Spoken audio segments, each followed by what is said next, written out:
فضائل قرآن حدیث نمبر 27 حضرت عبیدہ ملکی رضی اللہ تعالیٰ عنہ نے حضور اکرم صلی اللہ علیہ وسلم سے نقل کیا کہ قرآن والو، قرآن شریف سے تکیہ نہ لگاؤ اور اس کی تلاوت شب و روز ایسی کرو جیسے اس کا حق ہے۔ کلام پاک کی اشاعت کرو اور اس کو اچھی آواز سے پڑھو اور اس کے معنی میں تدبر کرو تاکہ تم فلاح کو پہنچو اور اس کا بدلہ دنیا میں طلب نہ کرو، آخرت میں اس کے لیے بہت بڑا اجر اور بدلہ ہے۔ حدیث بالا میں چند امور ارشاد فرمائے ہیں۔ نمبر 1، قرآن شریف سے تکیہ نہ لگاؤ۔ قرآن شریف سے تکیہ نہ لگانے کے دو مفہوم ہیں۔ اول یہ کہ اس پر تکیہ نہ لگاؤ کہ یہ خلاف ادب ہے۔ ابن حجر رحمۃ اللہ علیہ نے لکھا ہے کہ قرآن پاک پر تکیہ لگانا، اس کی طرف پاؤں پھیلانا، اس کی طرف پشت کرنا اور اس کو روندنا حرام ہے۔ دوسری یہ ایک کنایہ ہے غفلت سے کہ کلام پاک برکت کے واسطے تکیے ہی پر رکھا رہا، جیسے کہ بعض مزارات پر دیکھا گیا کہ قبر کے سرحانے برکت کے واسطے رحل پر رکھا رہتا ہے۔ یہ کلام پاک کی حق تلفی ہے اور اس کا حق یہ ہے کہ اس کی تلاوت کی جائے۔ دوسرا، اس کی تلاوت کرو جیسا کہ اس کا حق ہے، یعنی کثرت سے آداب کی رعایت رکھتے ہوئے۔ خود کلام پاک میں بھی اس کی طرف توجہ فرمائی گئی ہے۔ ارشاد الذین آتینہم الکتاب یتلونہ حق تلاوتی، سورہ بقرہ آیت نمبر 21۔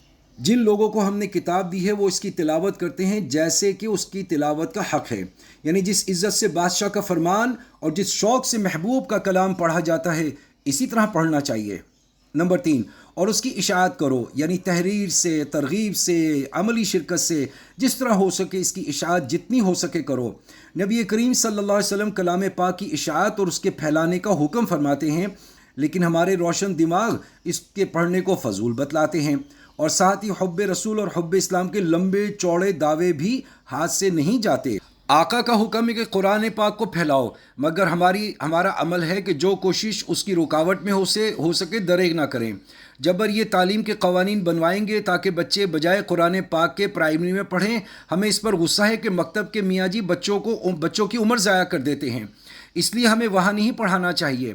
مسلم وہ یقیناً کوتاہی کرتے ہیں، مگر ان کی کوتاہی سے آپ سبکدوش ہو جاتے ہیں یا آپ پر سے قرآن پاک کی اشاعت کا فریضہ ہٹ جاتا ہے۔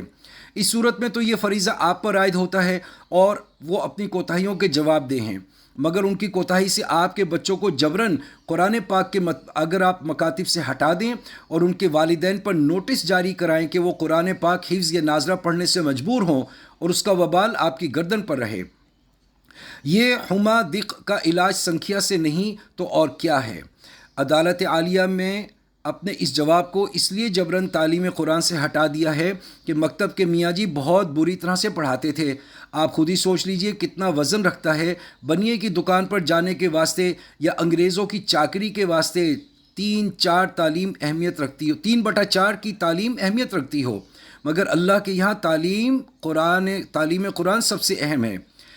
نمبر 4، خوش آوازی سے قرآن پڑھو جیسے کہ پہلی حدیث میں گزر چکا ہے۔